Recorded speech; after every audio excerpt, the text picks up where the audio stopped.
I set my wine glass down carefully, maintaining the same pleasant expression I'd worn for the past 2 hours. Thanksgiving dinner at my parents' estate in Connecticut had become an annual exercise in endurance, and this year was proving no different. "Sarah, honey, are you still at that little branch on Maple Street?" Aunt Patricia asked, her tone dripping with false sweetness. She adjusted her Hermes scarf. The one she'd mentioned cost $3,000 at least 5 times since arriving. "I work in the financial district," I said simply, cutting into my turkey. Right. Banking." Uncle Robert waved his hand dismissively. He'd made his fortune in commercial real estate and never let anyone forget it. "Patricia, remember when Sarah was so excited about getting that teller position? What was that, 5 years ago?" 7, I corrected quietly. 7 years. My mother's voice carried that particular pitch of disappointment I'd grown accustomed to. "And still in the same entry-level position. Sarah, don't you have any ambition?" My older brother Marcus smirked from across the table. He'd made partner at his law firm last year and had brought up that fact approximately 12 times since appetizers. "Some people are just comfortable with mediocrity, Mom. Not everyone can be a high achiever." His wife Jennifer nodded enthusiastically. "It's actually quite noble, really. Someone has to do the simple jobs. I always make sure to be extra nice to bank tellers. They work so hard counting all day." "Do you at least get benefits?" my younger sister Rachel asked.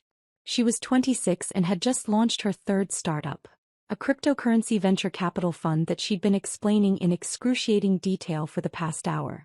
"Because I offer amazing packages to all my employees. Even the administrative staff." "I have excellent benefits," I said, taking a sip of water. "Well, that's something." Dad leaned back in his chair, swirling his scotch. "Though I had hoped at least one of my children would follow me into surgery. Marcus has the law firm, Rachel has her business ventures, but you, Sarah?" He trailed off, shaking his head. "She's happy, dear," Mom said in that tone that clearly indicated I shouldn't be. "Not everyone needs to run a department or manage people. Some people are perfectly content just processing transactions." "Speaking of which," Marcus interjected, "Jennifer and I are closing on that property in the Hamptons next week. The one with the private beach. We'll need to transfer some funds around. Sarah, you could probably help us with that, right? Simple wire transfer stuff." "Maybe she can get us priority service," Jennifer giggled. "Use that employee discount or whatever." I smiled and said nothing. My phone buzzed in my pocket, the third time in the last 20 minutes. I ignored it. "You know what Sarah's problem is?" Uncle Robert announced, as if I weren't sitting right there. "No vision. No drive. She's been in that same little branch for 7 years, probably never even asked for a promotion. Just content to show up, count money, go home." "It's a respectable job," Aunt Patricia said in a tone that suggested it absolutely wasn't. "Not everyone can be a CEO or a doctor. The world needs regular workers too." "I just wish she'd networked more," Dad said. "Use the family name. I've offered to make introductions at the hospital, get her into medical billing or something with more prestige, but she insists on staying in that retail banking position." My cousin Kevin, who'd been mostly quiet while demolishing his third helping of stuffing, finally spoke up. "Isn't it kind of embarrassing though? I mean, Sarah's what, 33? And she's still basically doing what a high school graduate could do? No offense, but my girlfriend's daughter works as a teller while finishing her associate's degree. She's 19. "Kevin." Aunt Patricia gasped, but she didn't actually look offended. None of them did. "What?" "I'm just saying what everyone's thinking. 7 years in the same position? That's not loyalty, that's stagnation." He shrugged. "In finance, if you're not moving up, you're moving out." "Kevin works in finance," Aunt Patricia said proudly. "Hedge fund analyst. He manages a $12 million portfolio." "Impressive," my mother said, shooting me a pointed look. My phone buzzed again. I felt the vibration pattern. Priority alert. I let it go to voicemail. "You know what I think?" Rachel leaned forward conspiratorially. "Sarah's afraid of responsibility. It's a real thing, fear of success. Some people self-sabotage because they're more comfortable being small." "That's actually a fascinating psychological phenomenon," Marcus added. "We see it in law all the time. People who settle for less because reaching for more feels too risky." "It's not risk aversion in Sarah's case," Dad said clinically, his surgeon's mind always analyzing. It's lack of capability. Not everyone has the intellect or drive for leadership positions.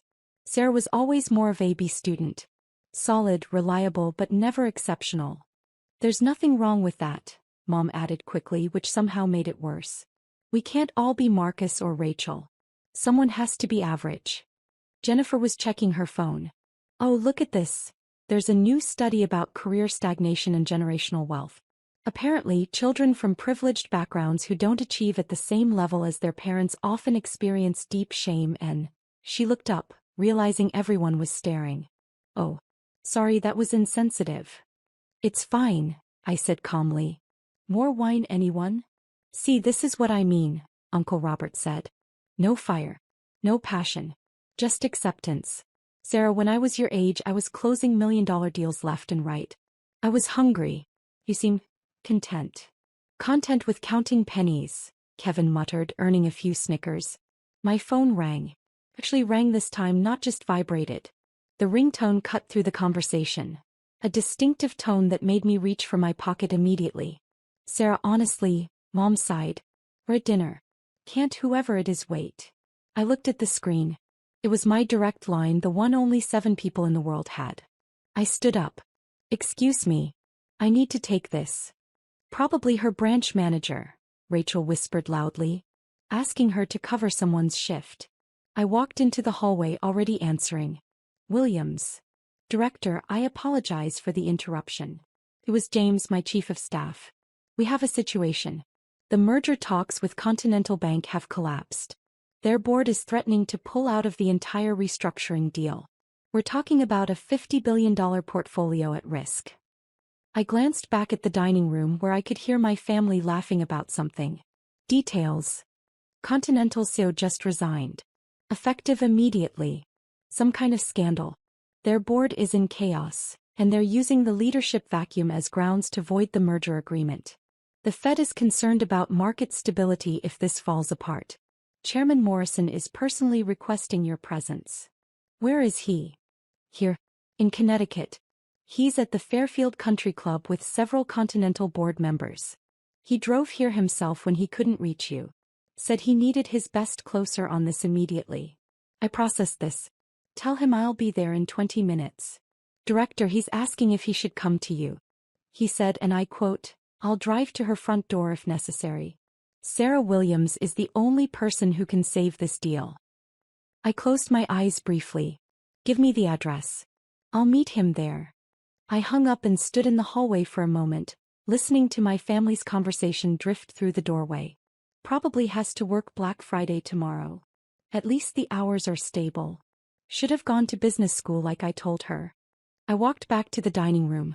Everyone looked up. I have to go, I said simply. Go. Mom looked scandalized. Sarah, we haven't even had dessert.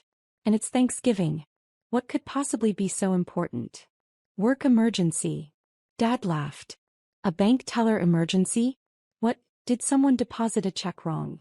Someone probably needs her to balance a register, Marcus said. Can't it wait until tomorrow? I picked up my purse. Unfortunately, no. This is ridiculous, Rachel said. You're seriously leaving Thanksgiving dinner for some retail banking issue? Sarah, you need to learn to set boundaries. This is why people in entry-level positions get taken advantage of.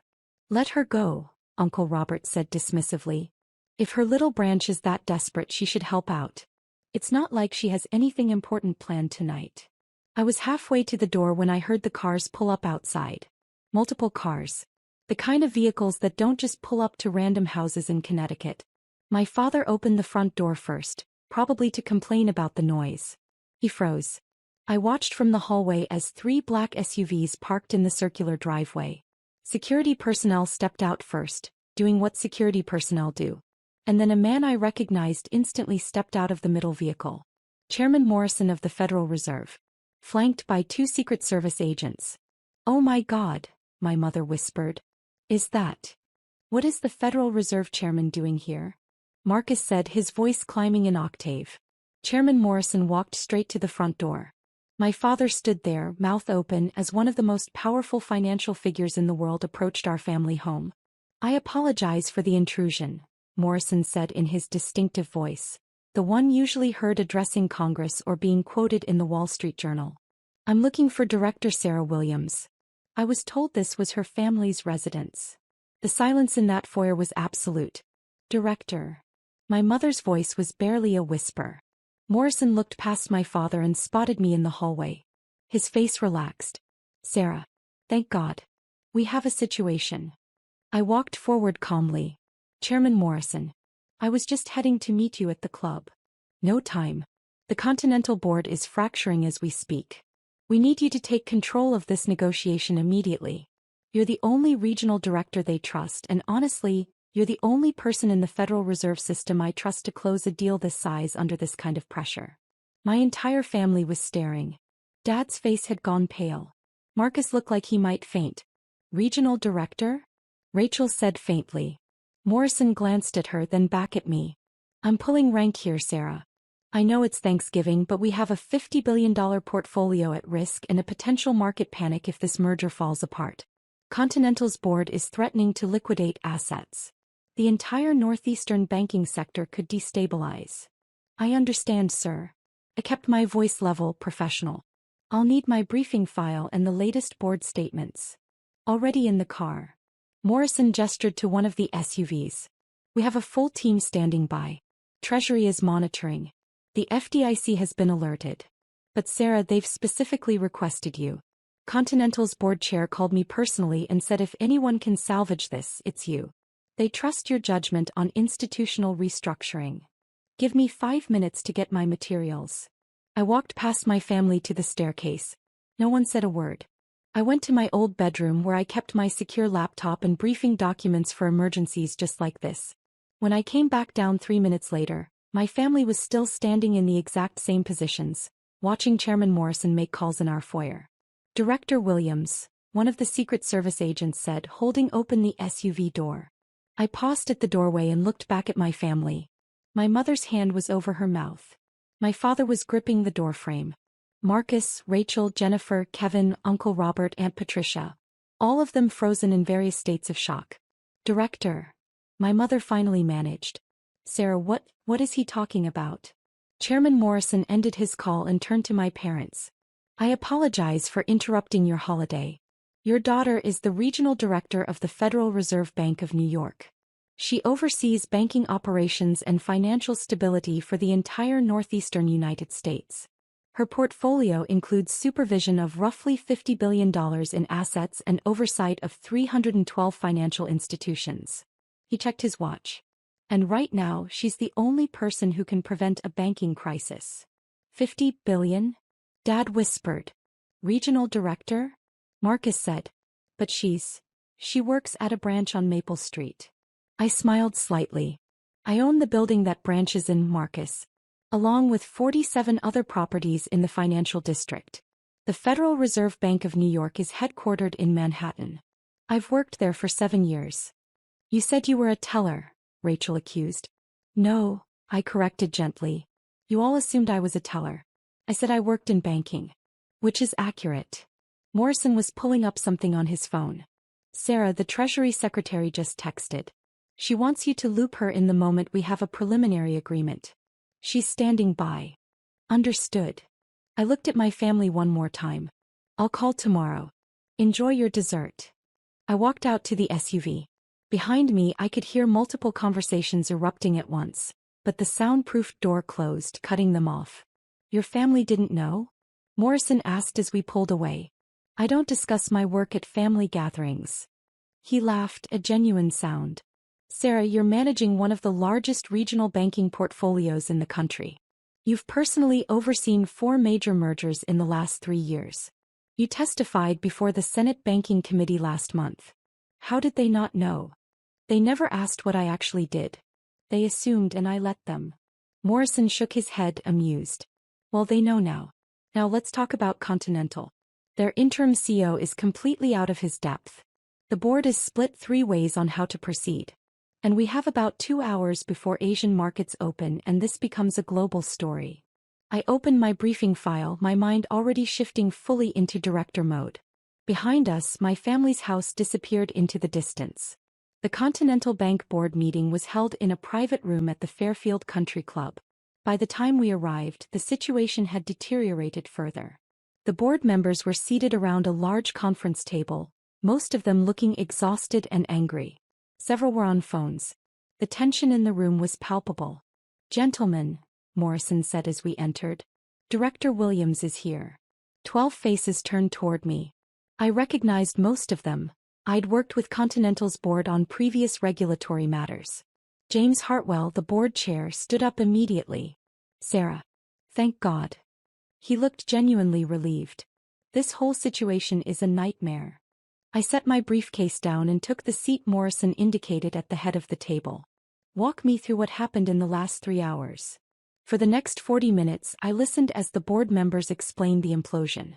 Their CEO had been caught in a financial scandal involving personal trading on privileged information. He'd resigned to avoid prosecution. The COO had resigned in solidarity. The entire executive leadership structure had collapsed in a span of 6 hours. And now, with no clear leadership and a massive merger deal hanging in the balance, the board was fracturing. "The merger can't proceed without executive leadership," one board member insisted. "We need to postpone." "Postponing will tank our stock price," another countered. "Investors will see it as instability." "It is instability. If we void the merger agreement, we're exposed to massive penalties," Hartwell said tiredly. "But if we proceed without proper leadership, we're potentially liable for fiduciary negligence." I've been taking notes. Now I looked up. "You're not going to void the agreement. And you're not going to postpone." The room went silent. "Sarah," Hartwell said carefully, "I appreciate your confidence, but without a CEO, you have interim leadership protocols in your charter. Your CFO, Patricia Chin, can serve as acting CEO for up to 90 days while you conduct a formal search. She's qualified, she's already been through SEC vetting, and she has board confidence." I looked at Patricia, who was sitting at the far end of the table. "Assuming you're willing." Patricia looked startled. Yes, I could do that." "The merger agreement doesn't specify that you need a permanent CEO," I continued. "It requires adequate leadership oversight and regulatory compliance. Acting CEO satisfies both requirements. I'll personally sign off on the Federal Reserve approval with Patricia as acting CEO." "The other banks won't accept," someone started. "Yes, they will," Morrison interjected. "Because Director Williams is telling them to. And when Sarah Williams tells the banking sector something is sound, they listen." I pulled up a document on my tablet. "I've been reviewing your merger structure. The reason this deal makes sense hasn't changed. Continental needs the capital infusion and expanded market presence. The acquiring consortium needs your institutional client base and your commercial lending portfolio. The fundamentals are solid. But the perception is that your board panicked over a personnel issue," I said bluntly. "That's not what I'm going to let happen. Here's what we're going to do. Patricia, you're going to accept the acting CEO position tonight. We're going to draft a press release that goes out before Asian markets open, announcing the leadership transition and confirming that the merger is proceeding on schedule. Chairman Morrison and I will both issue statements confirming Federal Reserve support and regulatory approval." I looked around the table. The Treasury Secretary is standing by to issue a statement of confidence in Continental's stability. I've already spoken with the FDIC, and they're prepared to issue similar assurances. But all of this requires you to commit to the merger. No. Tonight. Hartwell leaned back. "You're asking us to make a billion-dollar decision based on a few hours of analysis? I'm telling you that I've spent 7 years managing banking operations for this region. I've overseen 4 major mergers, including 2 that were significantly more complex than this one. I've testified before Congress on banking stability. And I'm telling you as the Federal Reserve Regional Director for New York, that this merger is sound, your interim leadership structure is adequate, and if you walk away from this deal you'll regret it." Morrison cleared his throat.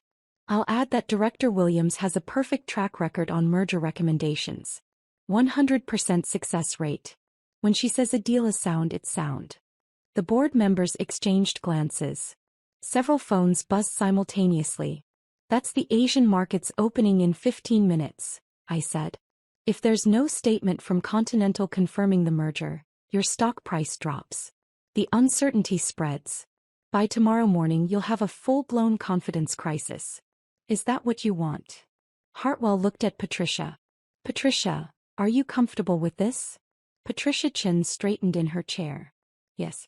If Director Williams is confident in the structure, I'm confident in accepting the acting CEO role. Then we need a board vote, Hartwell said. He looked at me. Sarah, if you're wrong about this. I'm not.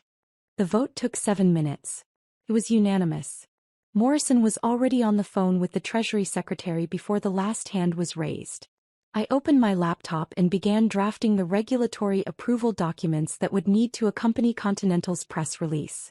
Director Williams, Patricia said quietly as the board members began making calls to their respective constituencies. Thank you. I know this was a risk. It's not a risk, I said, still typing. It's the right call. You're qualified for this position and the merger structure is sound. The only question was whether the board would have the confidence to move forward. Most regional directors wouldn't have taken such a direct role. I glanced up at her.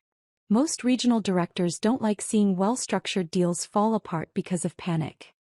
I returned to my typing. You'll do fine, Patricia. And if you need anything during the transition, my office is available. By midnight, the press releases were out. The Federal Reserve statement was issued. The Treasury Secretary's confidence statement was released. The FDIC confirmed their position. And Continental Bank's stock price, when Asian markets opened, barely moved. Morrison and I left the country club at 1 a.m. The crisis was contained. You know, he said as we drove back toward Manhattan, you could have let that deal collapse. It would have been the safer call for you personally. No risk of being wrong. The deal was sound, I said simply. There was no reason to let it fail. Still, taking responsibility for a $50 billion merger on Thanksgiving night, based on a few hours of analysis? That takes confidence. I smiled slightly. Or maybe I just really didn't want to go back for dessert. He laughed. When he dropped me off at my apartment in Manhattan at 2 a.m, he shook his head. Your family really had no idea? Not until tonight. That must have been quite a moment. It was clarifying, I said. The next morning my phone started ringing at 7. I ignored the first 6 calls, all from various family members. I was reviewing the Asian market reports and confirming that the Continental merger was proceeding smoothly. At 9 I finally answered. It was my mother. Sarah Elizabeth Williams, she said, her voice shaking. I have been calling you for 2 hours. I've been working, Mom. The Continental Bank situation required monitoring. Don't you dare be casual about this. The Federal Reserve Chairman was at our house. At our Thanksgiving dinner. You're a director? A regional director? Managing $50 billion. Roughly $50 billion, yes. The exact figure fluctuates based on. Why didn't you tell us? I poured myself coffee. You never asked. We never. Sarah, you let us think you were a bank teller. No, you all assumed I was a bank teller. I told you I worked in banking in the financial district. Which is completely accurate. This is not funny. I'm not laughing, Mom. There was a long pause. Your father wants to talk to you. My father's voice came on the line, sounding strained. Sarah, I owe you an apology. You don't. Let me finish. I've spent years. We've all spent years treating you like you were somehow less successful than your siblings. And you've been managing one of the most important financial portfolios in the country. Why didn't you correct us? I sat down at my kitchen table looking out at the Manhattan skyline. Dad, would it have mattered? If I'd told you 7 years ago that I was a regional director, would you have believed me? Or would you have thought I was exaggerating an entry-level position? Silence. You all had very fixed ideas about who I was and what I was capable of, I continued. Trying to change those perceptions seemed exhausting and ultimately pointless. I had work to do. Important work. Work I enjoyed. What you all thought about my job didn't actually affect my ability to do that job. But Sarah, I told you that you lacked capability. That you weren't exceptional. God, I said those things while you were managing billions of dollars and overseeing hundreds of institutions. Yes. You must have been furious. Not really. Disappointed maybe. But not angry. More silence. Then, Your mother wants to know if you're coming to Christmas. I smiled despite myself. Probably. I'll check my schedule. And Sarah? The Federal Reserve Chairman called you his best closer. The Treasury Secretary was standing by for your call. You testified before the Senate Banking Committee. How did we miss all of this? You weren't looking, I said simply. You'd already decided what my story was. I just let you believe it. Over the next few days the calls kept coming. Marcus apologized stiffly, admitting that he'd been misinformed about the scope of my responsibilities. Rachel sent a long text about how she'd always known I was capable of great things. Jennifer wanted to discuss investment strategies. Kevin asked if I was hiring. Uncle Robert sent a formal email asking if I could review his real estate portfolio. Aunt Patricia called to ask if I could introduce her to some banking contacts. I responded politely to all of them but committed to nothing. The Continental Bank merger closed successfully 3 weeks later. Patricia Chin proved to be an excellent acting CEO and was ultimately offered the position permanently. The deal strengthened the northeastern banking sector, provided stability during a volatile period, and was cited by several financial publications as an example of effective crisis management. Chairman Morrison sent me a handwritten note. Thanks for cutting your Thanksgiving short. The banking sector owes you one. I definitely do. On Christmas Eve I drove back to Connecticut. This time when I walked into my parents' house the atmosphere was different. Sarah, my mother said, hugging me perhaps a bit too tightly. We're so glad you could make it. No emergencies tonight, I hope? Not at the moment. The family gathered in the living room. There was an awkward moment when everyone seemed to be waiting for someone else to speak first. Finally, my father cleared his throat. Sarah, we wanted to, that is, we owe you. It's fine, Dad. No, it's not fine. He looked around at the rest of the family. We treated you dismissively for years. We made assumptions about your career, your capabilities, your achievements. And we were completely wrong. Spectacularly wrong, Marcus added. Sarah, I'm an attorney. I should have known better than to make assumptions without evidence. I'm sorry. Rachel nodded. I've been thinking about this a lot. About how I was so focused on my own success that I couldn't see yours. That's really shallow of me. I sat down on the couch. I appreciate the apologies. But I want to be clear about something. My job isn't worth more than being a bank teller. The tellers at our branches work incredibly hard. They serve customers directly. They're often the face of the banking system for regular people. That job has value and dignity. But you're not a teller, my mother said. No. But the problem wasn't that you thought I was a teller. The problem was that you treated me as lesser because you thought I was a teller. The problem was the contempt, not the mistake. The room was quiet. You're right, Uncle Robert said finally. That's exactly right. We were snobs. We valued prestige over people. And Sarah, I'm ashamed of that. So, Rachel said after a moment, do you think you could tell us what you actually do? Like day to day? Because I've been reading about regional directors and it's incredibly complex and I honestly don't understand half of it. I smiled. Sure. But I'm warning you, it's not that exciting. Lots of regulatory compliance review, institutional oversight, risk assessment. Try us, my father said. So I did. I told them about banking regulation, about merger oversight, about the delicate balance of ensuring financial stability while encouraging institutional growth.